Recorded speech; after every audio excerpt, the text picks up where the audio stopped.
Hello friends, welcome back to my studio. Hope you're well.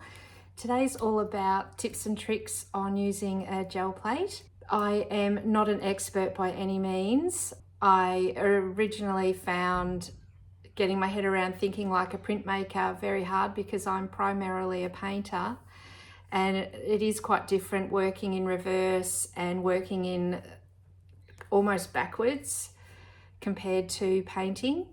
So I'd love to share how I've managed to enjoy gel plate printing. You can have a look back in my catalogue and see how I do use the gel plate. Today I won't be creating any artwork. I just want to run you through things like what paint I use, how to use my plate, cleaning up, types of papers, all that sort of thing. So let's turn the camera around and get stuck in. Here I have two of my homemade gel plates, and the fantastic thing about making your own is you can play around with whatever size you want to make them and the thickness as well. I have never used a branded gel plate. I've only ever used these, so all of these tips and tricks are about my homemade plates. Now this plate, because it's large and it's thin, I find when I am rolling the paint on, particularly with my big roller, the edge can lift up and be quite annoying actually. If you find using my recipe that your plate is doing that and it's a little bit too soft for you, just cut that up, melt it back down, and don't add any water to the mix when you're remaking it, and it will make a firmer plate. And you can do that repeatedly and make it as firm as you like. And if you find, of course, it's too firm, go back in next time you remelt it and add some water to it. It will make it less see-through. It's more opaque once it's got less water in it, but it does make a nice firm. I mean, this is quite okay, but near the edges, it does tend to flip up. Now, the type of paint to use is, I mostly use these structure paints from Matisse, and they're a little bit too much of a heavy body paint for printing. Probably the best brand in Australia is this Atelier brand. It's lovely and soft and wet, kind of wet paint. I get a little bit out to show you. So it's probably what you would call a soft body or medium body paint compared to the structure paint. See how the structure kind of sits up on the surface, and that Atelier is much softer. The other one that is very good is for gel printing is the Jo Sonja paints. They are more fluid again than the Atelier. You want it really nice and soft and kind of moist is the way I can describe it. So staying with the Matisse brand, if you go into a flow paint, this I've found works really, really lovely. So very similar to the Atelier paint. Really lovely, lovely paint. So if you're finding it hard rolling out your paint, make sure you're not using a heavy body paint. Try and use a flow paint or a very soft body paint. If you've only got these paints, you don't want to go out and buy more, and you've only got the really heavy body paints, you can use some medium like a drying retarder or a glazing liquid, just to add to your paint to make it a little bit softer, and you'll find that'll work really, really well.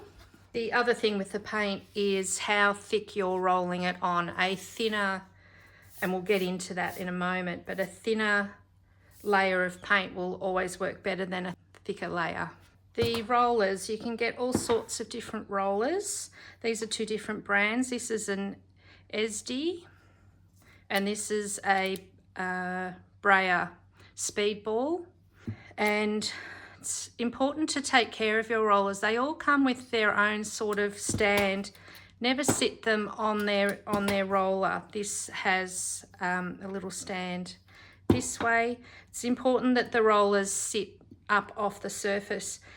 But any little nick or scratch, divot, any damage that happens to that roller will come out in your print by either not picking up paint where there's a little hole, or as you're rolling out, it will make little marks in your piece. So be really kind to your rollers and take good care of them.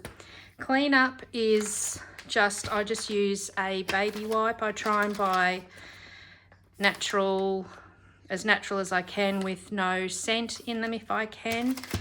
I haven't tried this brand before, I'm trying them out, and they're biodegradable, which is always handy. And you just wipe them clean while the paint's still wet. Once the paint's dry, it'll be a little harder to get off.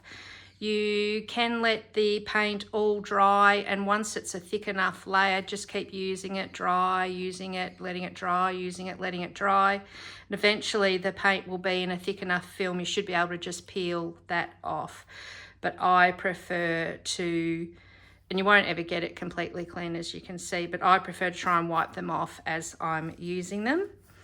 The other way as you're painting, of course, is to have sheets of paper with you, so once you've rolled up your plate you can run your roller out, and that will help stop the paint building up on there. And I've found, playing around with the scraps, they make nice little, I think they'd make a nice little bookmark. So playing around with the spare rollout sheets, you can actually be making little paintings in their own right. So that's kind of fun. The paper is also important. This is very thick paper and I find it quite hard to get a print on this paper. You will find tissue paper. This is a paper bag, just a plain brown paper bag that I've used to roll things out on. Tissue paper, thin brown paper, thin music sheets. This is tissue paper. All of these things make it much easier to pull the paint off the plate. You can even use tea bag papers, and dressmaking pattern papers work really, really well as well. So if you're finding it hard, have a look at what paper you're using and go to a thinner paper. It's all about the heat, and I'll do a demonstration about the paper in a moment. When you're using your plate, I always keep it on a piece of acetate sheet because it will stick like anything to any surface. So try and keep it on something plastic and shiny that'll help it separate it from the surface so it doesn't stick. And I find a really great way to use them is with a registration sheet. And so I just sit that under my sheet, and then when I'm coming in with my paper, I've got this paper that's the same size as that registration. And because I work often in landscapes, I've got a horizon line there. And I'm not sure it's showing up so well in the camera lens, but I can see where that registration piece of paper is. So I know, rather than going, oh, where is it? I know that I've got it in the corner here. Making a painting with a lot of prints and I need the paper to go into the same place all the time, using a registration mark can really help guide you to get that in the same place each time. Clean up for your plate is the same once you've pulled your print, and if you've finished and there's paint left on that either won't pull off or you don't want, I just use a baby wipe. You can spritz with some water and wipe it down, but generally these baby wipes clean it up quite nice. If your paint is bubbling on the surface and not going down well, it might just need a good clean. You don't want to use any heat with this. If you're wanting your paint to dry, don't be tempted to use a heat gun or a hairdryer. These plates are just made of gelatin, and like jelly, you will melt them. So be very careful about using any heat with them. It's better to fan to dry your paint on the surface. I just keep these plates with me in the studio. I live in a fairly dry climate. It does get very warm. We have very hot summers, but because there's very low humidity, I find the plates are just fine here in the studio. If you live in a very humid climate, I would suggest keeping them in the fridge. You can just put them in a Tupperware container or, an airtight container and pop them in the fridge, and they will last a lot longer. If they're damaged, you can just cut them up and make another one as well. If you find the surface is breaking down, it's time to remelt it and reconstitute. And tools, I've spoken about this before. Soft rollers, which I think are etching. I think this is an etching roller used for etchings. The other thing I said I've used, these are clay making tools, and they're wood, so they won't damage the surface of the gel plate at all. You can get tools like this that will make lovely patterns in the surface, but even though it's plastic, these are very, very sharp tines, and I find using something like this from the clay tool making range is much softer. The edges are much rounder, and you can still get all of those zigzag and lovely patterns. But yes, use, and the other thing I use a lot is just a plain old icy pole stick. I tend to not use brushes because I don't want the texture that the bristles you leave behind. I find these just a really easy way to apply the paint to the surface if I'm not using a roller. So let's get into the practical side of actually getting some paint down. I'll use this little one, bring you a bit closer so you can see hopefully a little bit better. So the roller, you can roll your paint out onto a palette and pick up the ink. So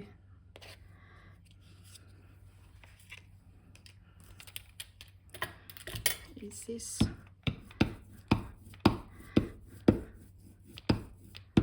You can certainly load up your roller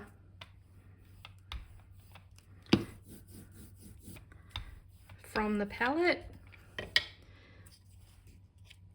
or you can put your paint directly on and roll it out. If you just roll, you might be able to see that it's picking up big blobs of paint, and then there's area where there's no paint. So the trick is to let your roller spin as you're doing and come in different angles, and if you let that roller spin, it means it's going to hit the plate at a different spot each time, and it's going to spread your paint over your roller. And therefore over your surface a lot better. The other thing is, if you're pressing too hard, it will, a roller that's a different size to your plate will leave marks, and it will pick up, if I just empty that of ink, and if I press too hard, I can actually lift all of that paint back off the plate.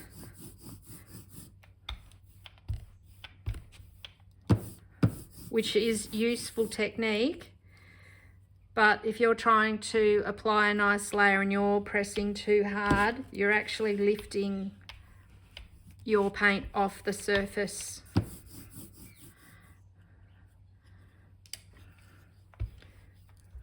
So this is the Matisse Flow.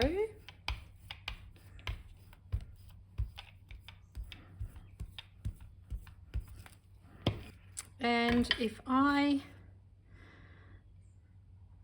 put that stencil on, say there, I can lift off a bit of paint with that, and then I wonder if you can see, if the camera's picking up, you can pick up the pattern of the stencil and then you can roll that out and make another really lovely piece.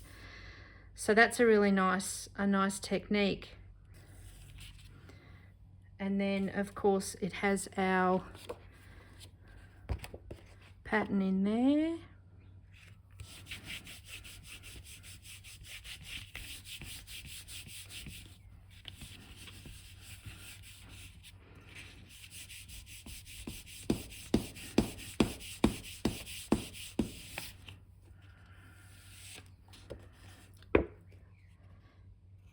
And there's our pattern over the green, and it's got a little bit of orange showing through. I have found when you've got paint left over on the surface like this, it's called a ghost print, and I've found to lift the ghost print, it's much better to use a lighter paper like a tissue paper. I found it very hard to pull a ghost print with really thick paper. So if you find it hard, oh, I've rubbed that. See how thin that tissue paper is? I've managed to rub right through it. There you go. So there was lots of paint left on the surface.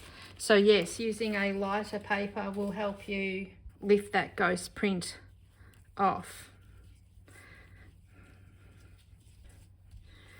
Now for the other hard thing I found is layering.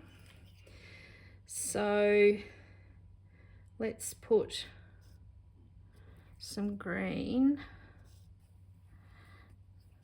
a little bit of the blue.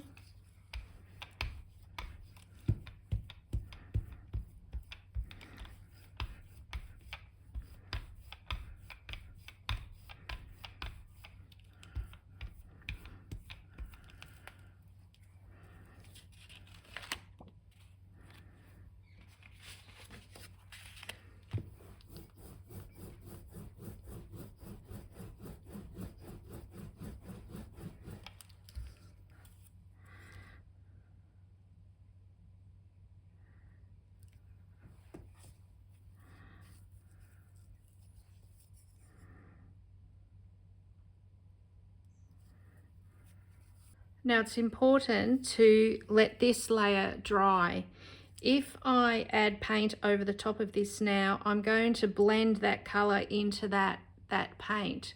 If you find you're getting mud, you might not be letting the paint layer dry enough. And we'll just sit that to the side to let that dry. The other thing I want to show you, and I'll do it in a drawing.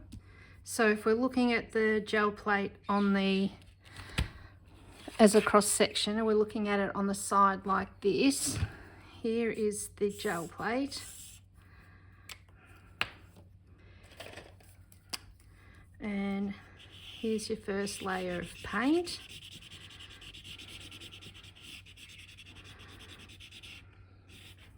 And then that's all dry. And you pop on your next layer of paint. And you can layer this paint up as many layers as you like, leaving it to dry in between. So we put on another layer as our top layer. Now, when we put our piece of paper on the top of that, no matter how much we rub, the paper is only going to be able, we're trying to lift all this paint off onto the paper,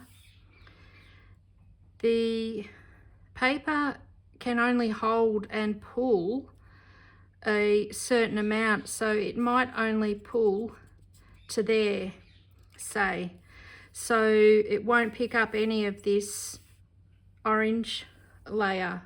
So it's important to have very, very thin layers of paint to give yourself the best chance of picking up all of those layers. And if you have one layer that's particularly thick, that's all you're going to pick up. So try, if you find that you're not able to pick up all of the paint off the plate, try and have much thinner layers. Okay, let's see if that's dry. Not quite, but let's give it a go. So using our stencil again, let's put on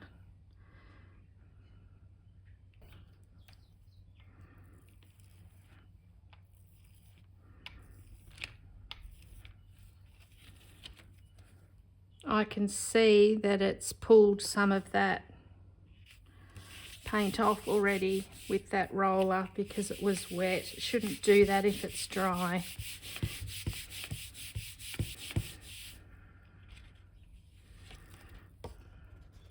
There we go, lovely. So it's got a little bit of that texture and it makes a nice colour, the green and the apricot. And you can see here where that blue wasn't mixed in. It looked mixed in on the surface, but obviously there was a blob and then it was green over the top. So it's picked up a big blob of that rather than being mixed in.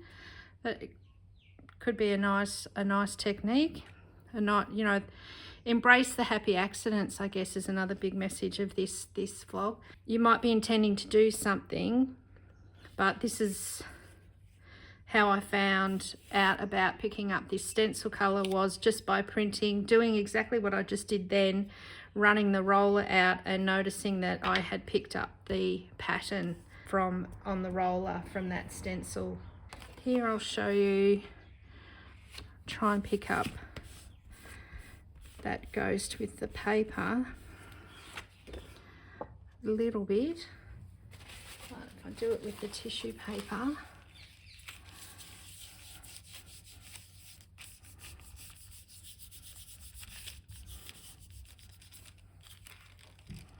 the tissue paper's picked it all up. You can blot like that too with the tissue paper. So yeah, the tissue paper, that's lovely, isn't it? Tissue paper's picked it all up.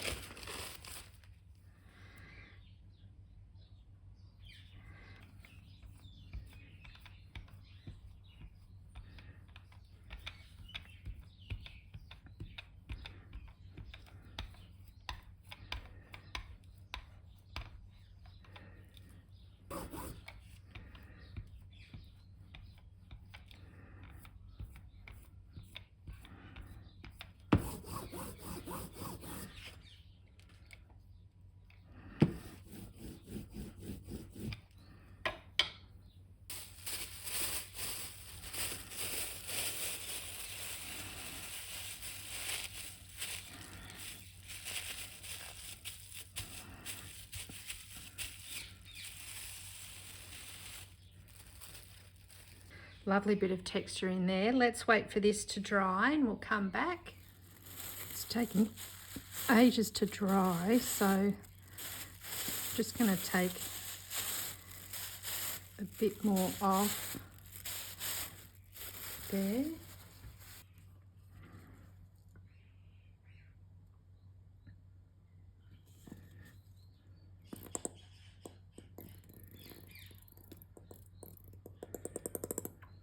Put way more than we need, just for the exercise.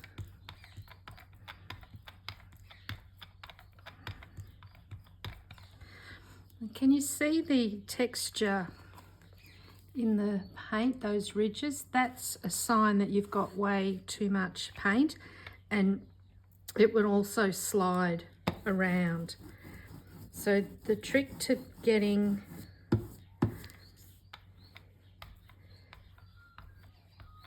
layers, being able to pull layers, is to have them thin enough. So what you can do is that same technique of rolling and lifting so the roller spins, and just take off. You can see how much paint I had on there that was too much. Just keep taking the paint off with the roller.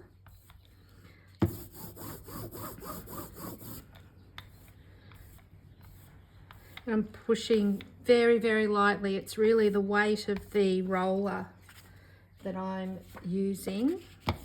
You can see how much paint is still coming off that surface.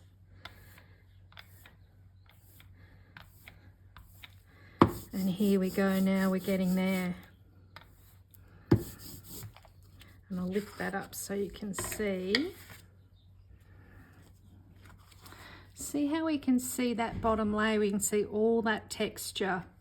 You can see that bottom layer showing through. That now has given us way more chance of picking up both those layers of paint than when it was really thick. Because if we had have put the paper on then, we would have just pulled up all of this excess paint. So try and keep pulling the paint off. You really need much less paint than you think. So try pulling that off. Now let's take a print of this. I'll just take it off this scrap.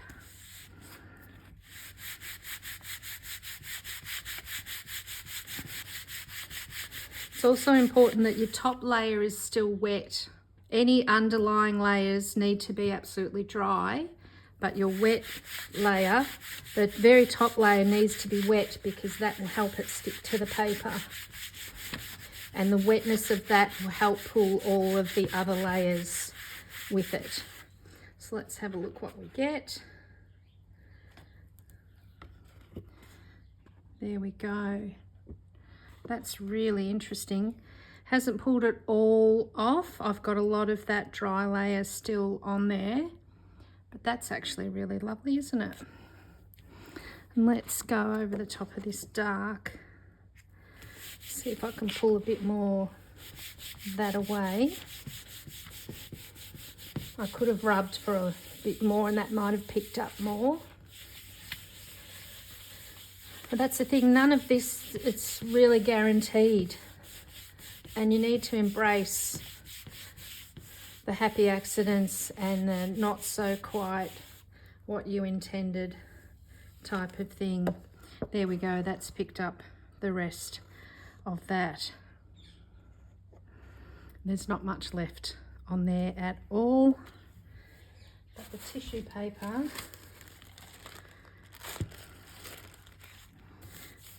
is quite likely to pull the rest of that off. Yep. And that's what you call ghost print. That's really lovely as well. Be really lovely as a collage paper. And that excess paint that didn't roll off, I can also just use the baby wipe to clean that off. So here's some of the things we got today. That one was probably the most exciting for me because I really love that damask stencil. So I hope there was something in there that perhaps you didn't know yet. Something perhaps that you can tweak in your own technique to help you go on and make really beautiful gel prints and try and have fun with it.